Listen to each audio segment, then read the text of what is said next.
जी media मानता है कि बेहतर भविष्य के लिए पीछे मुड़कर देखना जरूरी होता है। इसी क्रम में हम अपने जागरूक दर्शकों के लिए बीते वक्त के चुनिंदा कार्यक्रम निकाल कर लाते हैं। जी मीडिया की लाइब्रेरी में देश विदेश की ऐतिहासिक घटनाओं और मशहूर हस्तियों से जुड़ी यादें दर्ज हैं। जो शो आप देखने जा रहे हैं वो जी आर्काइव से लिया गया है। आपके इस पसंदीदा प्रोग्राम में हम उन खास लम्हों को फिर से संजो रहे हैं जो अब एक धरोहर बन चुके हैं।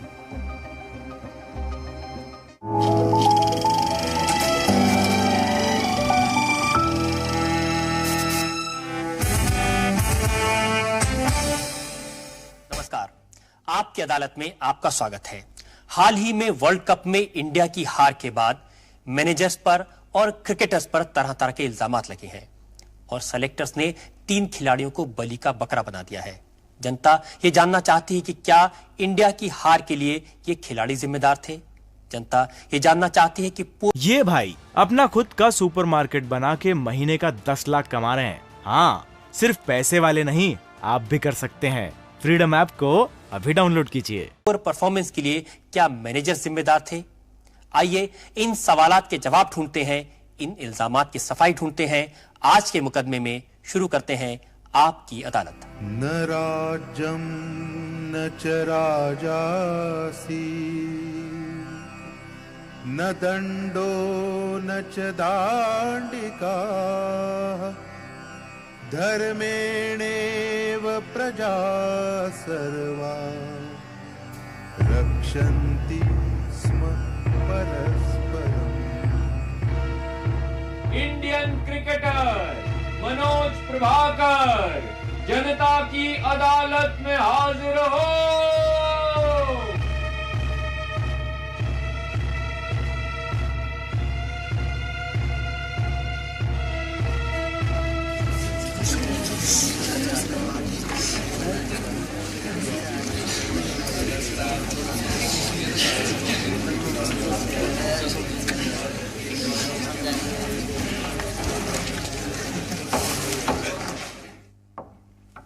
The proceedings may begin.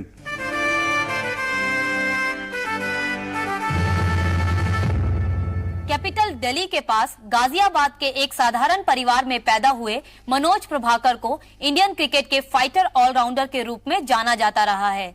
Prabhakar ने इंटरनेशनल क्रिकेट की शुरुआत 1984 में शारजाह में हुए एशिया कप से की। 1989 में पाकिस्तान टूर के दौरान मनोज प्रभाकर की शानदार परफॉर्मेंस से इनके लिए इंडियन टीम में परमानेंट जगह बन गई। 12 साल के लंबे करियर में प्रभाकर ने 39 टेस्ट मैच खेले, 1600 रन बनाए और 96 विकेट्स ली। मनोज प्रभाकर कपिल देव के बाद दूसरे ऐसे इंडियन क्रिकेटर हैं जिन्होंने वनडेयर्स में 150 से ज्यादा विकेट्स लिए। विल्स वर्ल्ड कप के एक मैच में खराब परफॉर्मेंस के बाद मनोज प्रभाकर को ड्रॉप कर दिया गया। इसके बाद प्रभाकर ने इंटरनेशनल क्रिकेट से अपना रिटायरमेंट अनाउंस कर दिया। आपकी अदालत में मनोज प्रभाकर अपने मुकदमे की पैरवी खुद करेंगे। इस मुकदमे के जज हैं इंडियन एक्सप्रेस के एसोसिएट एडिटर अशोक कामत और जनता की ओर से सवाल पूछेंगे रजत शर्मा।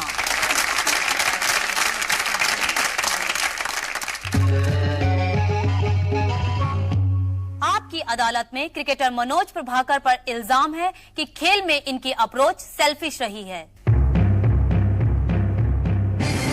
मनोज, मैंने सुना यह है कि खेल में आपकी अप्रोच बचपन से ही सेल्फिश रही है। बचपन में जब गली में खेलते थे वहां भी आप विकेट उठा के भाग जाते थे लड़कों की।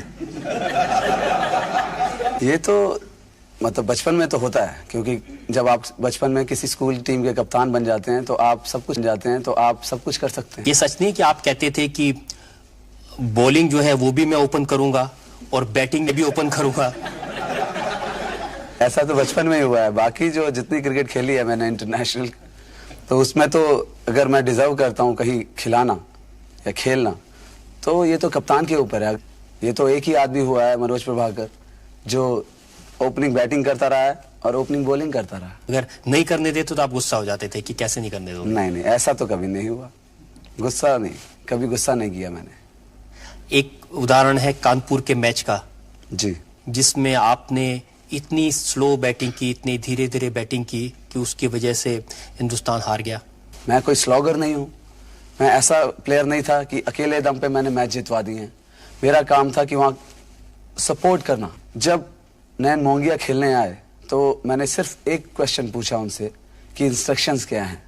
तो उसने बोला कि इंस्ट्रक्शंस तो जैसा है कि उन्होंने कुछ बोला नहीं और ये कहा है कि 50 ओवर्स खेलो। मैंने कहा व्हाट अबाउट द स्कोर? कहता है वहाँ तो हम पहुँच नहीं सकते। तो मैंने कहा पर हम क्लोज तो पहुँच सकते हैं। तो वो कहने लगा कि मैंने कहा अच्छा चलो खेलो। तो जब मैंने देखा उसने पहली बॉल में जब मैंने सिंगल लिया तो बाकी 5 बॉलें उसने लेफ्ट कर दी। तो इसमें मेरे कहाँ गलती है? मेरा ख्याल 7 ओवर में मैंने सिर्फ 15 या 16 गेंदों का सामना किया है, जिसमें मैंने शायद 10 या 11 रन बनाए। उसके बाद में अजीत वाडेकर ने ये बयान दिया, टाइम्स ऑफ इंडिया 2 नवंबर 1994 1994। उन्होंने कहा कि we did not like the way both Prabhakar and Mongia approached the Kanpur match in the closing overs. और बाद में उन्होंने ये तय किया कि आपको अगले मैच में न खिलाया जाए। अगर उनको ऐसा लग रहा था तो उन्होंने इंस्ट्रक्शंस क्यों नहीं भेजे? 7 ओवर कोई छोटा समय नहीं होता है। 7 ओवर का मतलब है 35 या 40 मिनट। अगर ऐसा उन्हें लग रहा था, अगर इंस्ट्रक्शंस गलत फॉलो किए जा रहे थे तो उनको ग्लव्स देके या पानी देके भेजना चाहिए था किसी को। मैंने सुना है कि जब वापस लौट रही थी टीम तो बस में आपने अच्छी गालियां निकाली थी अजहरुद्दीन को, वाडेकर को। नहीं, गालियां तो मैं माहिर हूँ गालियां निकालने में, पर मैंने किसी पर्टिकुलर आदमी को गाली नहीं निकाली। मैंने सिर्फ ये बोला कि अगर आज ये मेरे साथ हो सकता है तो कल आने वाला जो कल है वो कोई भी सेफ नहीं है। मुझे याद है कानपुर के मैच के बाद में कैलकाटा के एक अखबार है, उसने आपको ट्रेटर लिखा था, कहा कि हिंदुस्तान की क्रिकेट के साथ धोखा किया मनोज प्रभाकर ने। अगर मैं धोखेबाज हूं तो सारे धोखेबाज हैं। जो काम मैंने अपने देश के लिए किया शायद किसी ने किया हो। उस बार ये भी इल्जाम लगाया गया था कि शायद बैटिंग में कुछ पैसा ले लिया है, उसकी वजह से आपने कोशिश की कि इंडिया हार जाए। जो हारती है टीम, हमेशा जो भी टीम हारती है उसको बुरा लगता है, और जो जुआरी पैसा हारता है उसको बुरा लगता है। तो किसी पे तो निकालेगा ना गुस्सा। वो यही कहने लगता है कि चलो जी इंडिया ने पैसे खा लिए, या मनोज प्रभाकर ने पैसे खा लिए, या अजहरुद्दीन ने पैसे खा लिए। तो ये जब हारते हैं जुआरी तो यही हाल होता है। अगर मेरा जैसा क्रिकेटर अगर कहते हो कि आप सेल्फिश है, तो मेरा ख्याल इंडिया में कोई ऐसा क्रिकेटर नहीं हुआ जो सेल्फिश ना हो। मनोज जी, क्या ये सच है कि आजकल के क्रिकेटर्स फन लविंग होते जा रहे हैं और खेलों पर बिल्कुल ध्यान नहीं देते? फन लविंग कौन नहीं होता? अब आप अगर एंजॉय नहीं करेंगे अपनी लाइफ को तो आप परफॉर्म ही नहीं कर सकते। फन लविंग का मतलब ये नहीं कि आप सारी रात बाहर रहो, जाओ बाहर घूमने फिरने और फिर आओ, मतलब आप टाइम पे रूम में आ जाओ और अगले दिन के लिए जो आपकी परफॉर्मेंस है उसमें कोई फर्क नहीं होना चाहिए। मनोज, कभी कभी वो लोग कहते हैं कि जो अब के जो इंडियन क्रिकेटर्स हैं वो विकेट के बीच में कम भागते हैं, लड़कियों के पीछे ज्यादा भागते हैं। जी मुझे इसके बारे में तो नहीं पता, मैंने भागते हुए तो नहीं देखा, चलते हुए देखा लोगों को। और एक इल्जाम ये भी लगा कि जब आप साउथ अफ्रीका गए थे तो डिस्को में ज्यादा टाइम गुजरता था, प्रैक्टिस करने में कम। ऐसा तो कभी हुआ नहीं, और जब मेरा टेस्ट मैच चलता है या कोई सीरियस मैच चलता है मैं कभी रूम से बाहर नहीं जाता। वहाँ की एक मनोज एक लेडी जर्नलिस्ट थी जिनके साथ आप गए थे नाइट क्लब में, उन्होंने अपने एक्सपीरियंस लिखे थे। नहीं जी, मैं नहीं गया उसके साथ, तभी मुझे प्रॉब्लम हो गया। अगर मैं चला गया होता तो शायद उस इल्जाम से मैं बच जाता। मैंने कहा अगर मुझसे कोई सवाल पूछने हैं तो मेरी क्रिकेट के बारे में पूछना, पर्सनल लाइफ के बारे में नहीं। तो जैसे खत्म हुआ तो उसने बोला कि चलो इट्स ऑफ द रिकॉर्ड कि आर यू मैरिड? मैंने कहा it doesn't matter whether I am married और not, but I told you stick with my cricket. कहने लगी okay don't worry about it, so would you like to go out? मैंने कहा I don't go out during the match, मैं match के दौरान मैं कहीं जाता नहीं। तो फिर उसको लगा कि ये तो इग्नोर कर रहा है, तो पूछा इज दिस द रीजन और I am not your choice? तो मैंने बोला कि you can take it either way. मुझे भी गुस्सा आया, तो उसको ये चीज बुरी लगी, इसलिए उसने छाप दिया कि वेदर इट्स एक क्वेश्चन उसका और था कि how do you like south African girls?